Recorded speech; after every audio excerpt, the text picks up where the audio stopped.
Okay, you're preparing it, right? Ready. Okay, so here's this VOXSON antenna. It's got its VOXSON now. Go ahead and operate it there, Okay. Steve.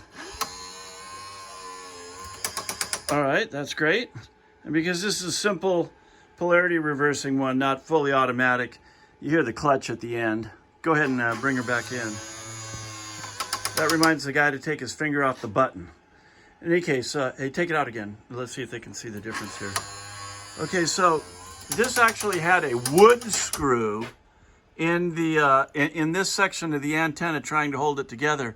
So this is stainless steel. This was originally bronze, chrome-plated bronze. It's now stainless because that's all we had. And then chrome, chrome, chrome all the way down. And by the way, water invasion. I'll show you some pictures. Water invasion in there. It was all corroded on the inside. We fixed that. We cleaned the brushes and you know, reattached everything. So go ahead and bring her in. Okay. Wonderful. Thank you.